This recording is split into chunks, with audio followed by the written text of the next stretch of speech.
Hey everybody, it's Tiger. I wanted to take you through a few stretches that are really good for people who cycle a lot, so whether that's indoor or outdoor. Cycling takes a very unique toll on the body and our flexibility and our strength. So I wanted to offer some stretches that really not only help mitigate poor posture of those exercises, but also help improve the posture during those exercises. So when you're in a cycling class, you really have to find this first fold of the body at the hips, right? And because cycling is really a challenge for the legs, the upper body tends to take on some of that burden to make it easier. So what ends up happening is that even though we're instructed to really bring our chest forward and stick our ass out behind us, we end up really rounding through the chest, which causes lower back pain along the sacral plate here, and also increases this concavity of the chest, which not only makes it harder to breathe, but causes the neck and shoulders to become really tense and tight and burdened. It's like you have a monkey on your back, right? So I want to offer some stretches today that really kind of help us do the opposite, open the front line of the body, especially here at the hip flexors around the pelvis and also throughout the chest. So find yourself with your feet hips width distance. If you don't know how to do that, if you're like, where are my hips? You can just take a heel and turn it toward a toe and spin that back. It'll give you the distance of the inner groin, so you're really standing efficiently in the joints and not having to muscle through standing. After that, interlace the hands behind your back all the way down to the webbing and send the knuckles down towards the floor. If you can't get that interlace of the hands, just send your palms together behind you, thumbs face down, so that you can maintain this external rotation throughout the shoulder joints instead of forcing this and then internally rotating the shoulders. So you can't get that interlace, roll the shoulders up and back and down, send the palms toward each other, or interlace the fingers, send the palms down, keep the chest open, supple bend at the knees here, chin in line with the floor. Take a few easy breaths, trying to send them lightly, slowly, deeply down throughout the torso. Relax the jaw and the face. You can even close your eyes if that feels comfortable. Just a few breaths like that. Send your pubic bone forward. So don't tuck your tail, but keep the pelvis neutral, but bring the pubic bone forward to open the chest a little bit more.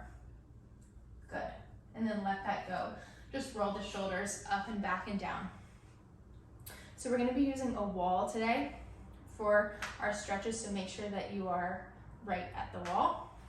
Go ahead and take your right hand and flip your wrist so that your wrist is in line with your shoulder as you stand feet hips width distance apart here. So you don't want the wrist to be too high because that forces too acute of an angle and locks out the elbow. So wrist right in line with the shoulder here. Bend the elbow just a titch so you can find the index finger mound of your hand. Plug that in and then spin your armpit towards your heart. It's like you're widening your right shoulder blade along your back, then send your left collarbone out to its own side.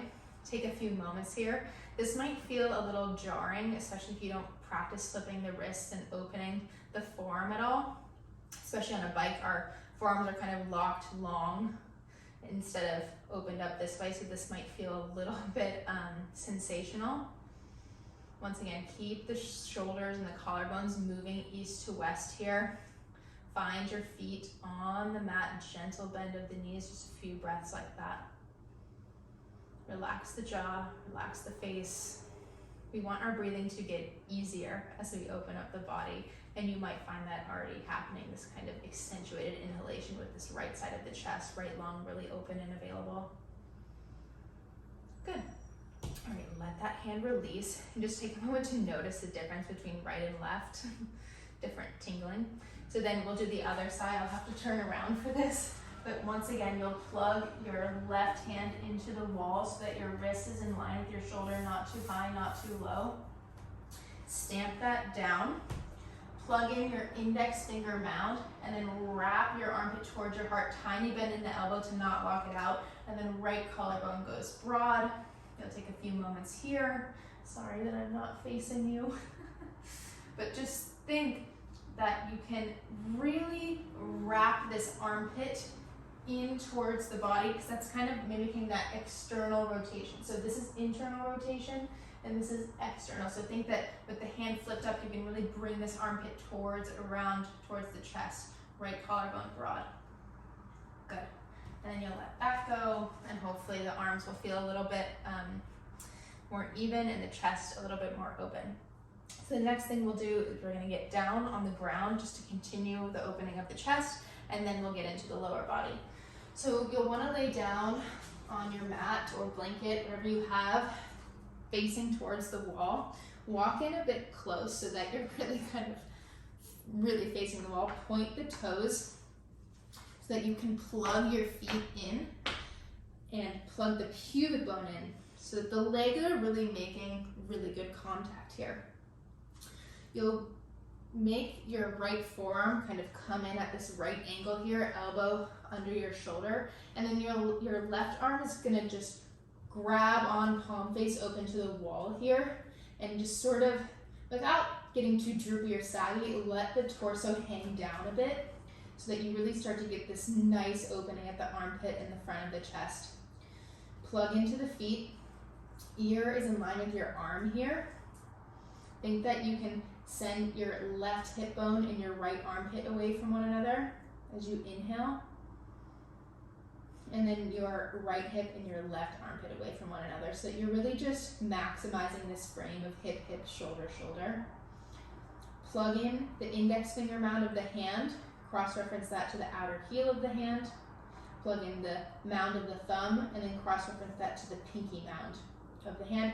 And then keep that there like a nice suction cup and wrap the armpit in towards the chest. Send the right collarbone wide for one more breath here. Good. And then we'll switch arms. So this left arm will come down, bent in, and then the right arm will reach up towards the wall. Good. Once again, contact with the pubic bone, tops of the thighs, tops of the feet. If you notice that your low back is feeling crunchy, plug in your pubic bone more. You don't want to let everything just leak out here, so really plug it in. Plug in all four corners of the palm again, so index finger mound to outer heel of the hand, pinky finger mound to the thumb mound. And once you have those four prongs of contact, spin the right armpit in towards the heart and let the left collarbone float out to its own side. Relax the jaw, plug in the feet one more time, and allow the right side of the chest to kind of hang open here to really feel all the way down, maybe even into the intercostal muscles here between the ribs into the armpit. Relax the jaw. Breath in and out through the nose really easily. Soft jaw. So you can think that your lips are together, but your teeth are apart to keep that jaw tension mitigated and the tongue relaxed. Good. And then let that right arm come down. Tuck the toes. Push yourself back so that your buttock bones go towards your heels, and then find your fingertips and just find a little bounce to open the soles of the feet. Sticking your feet in bike shoes all day crams the toes. Good. Bring your knees and your inner heels together and walk to sit up on your feet. Fish out the little pinky toes, so all 10 toes are participating. Take your hands, press your thighs down, and let your collarbone spread east to west.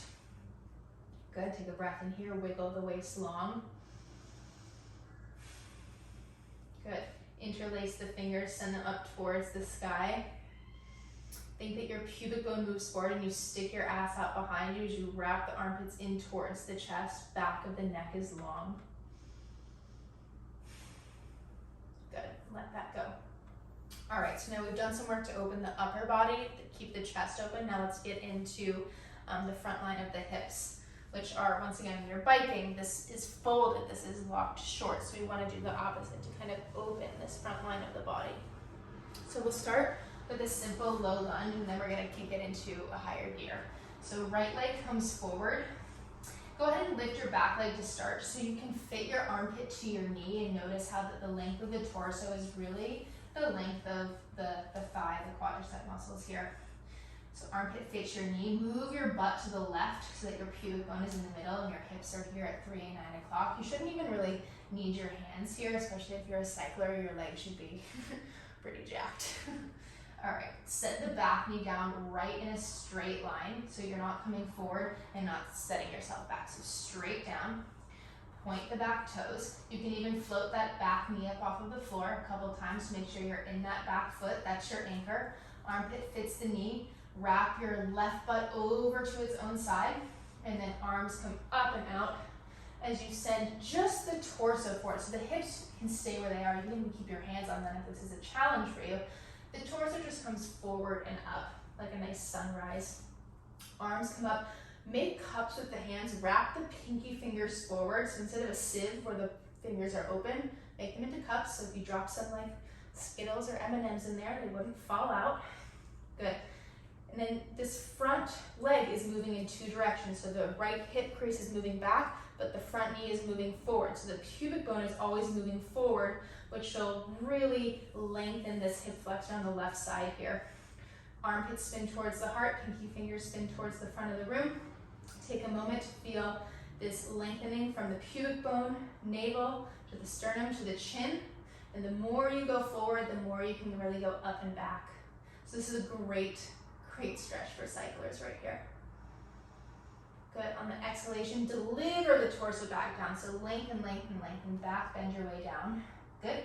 Tuck the back toes, lift the back leg. We'll just do a little switcheroo here. Right leg steps back. Once again, hips lift just so you can get that armpit to the knee, get that sensation of fitting yourself. You can even try lifting your hands up off of the mat to really feel like you're in the legs. This right butt is going to move toward its own side. So if the coccyx is at 6 o'clock, pubic bone is at 12 o'clock, hips are at 3 and 9. And the right knee sets down right in a straight line as you point the back toes.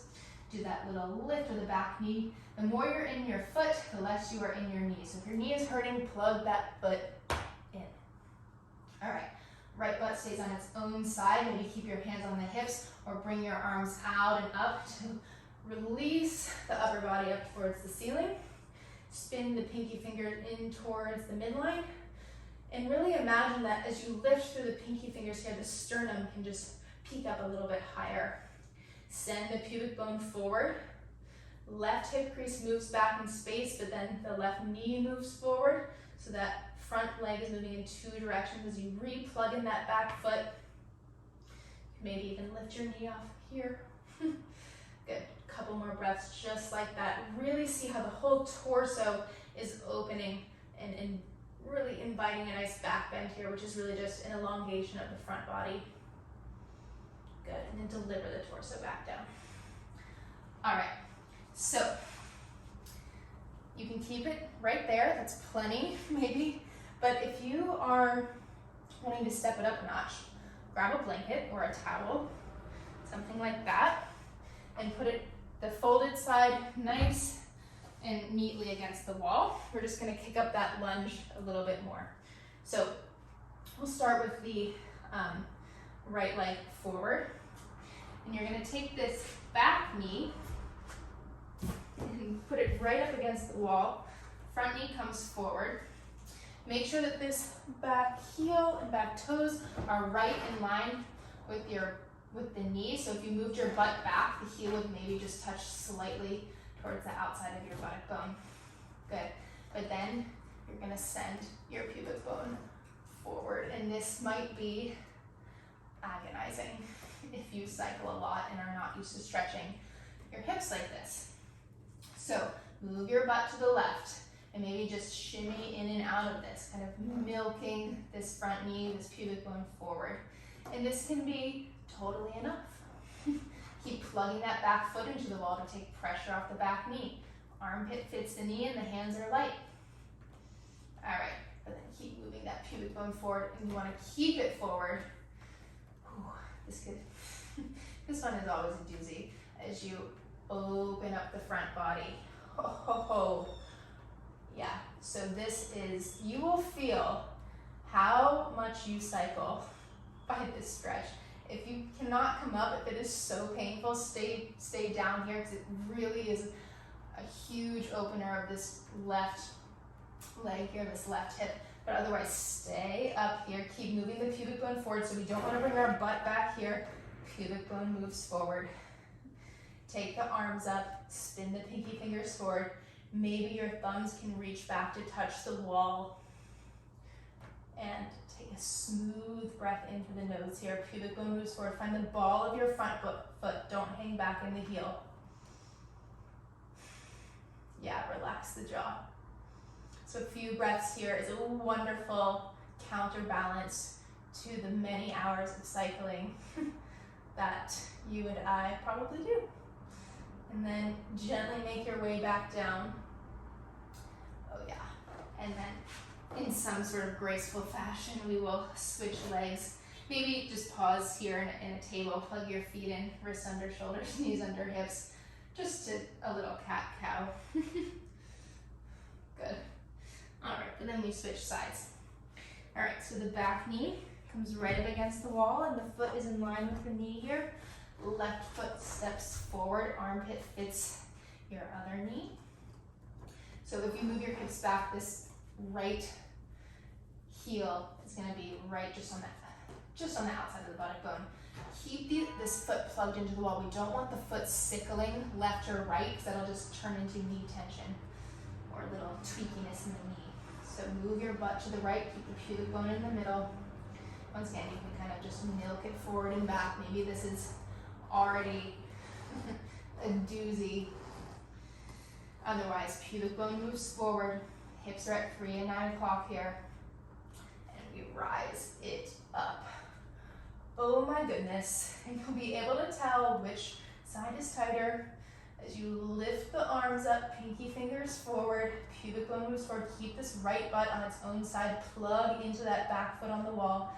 Be in the ball of this left front foot, so don't hang back in the heels, so just move your hips back, and we want to press the pubic bone forward gently. So once again, this arc of pubic bone, navel, sternum, and chin, as we lift the arms up, and take some few steady breaths here.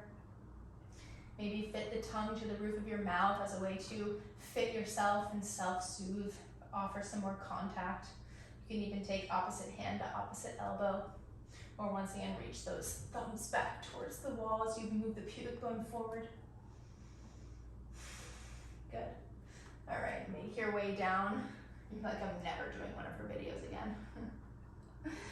And gently come back into that table, plug the feet in, be in the knuckles and index finger side of the hand, so don't hang out the heel of the hand. It's like driving with the parking brake on, it does not work over time. Stick your ass out and bring the chest forward, look up, pelvis turns down first, head falls last. Really let the neck go. Good. One more inhale and exhale. Alrighty, so that's what I have for you today. Just a few ways to utilize the wall to open up the chest, broaden collarbones, keep the lungs forward and breathing easily, and also to open up this front line of the hips, just to undo kind of the repetitive motion of cycling, which, don't get me wrong, I love it too. But we need to counterbalance that to keep our legs stable and here for us for the long haul. So I hope you enjoyed it and have a good one. Keep pedaling.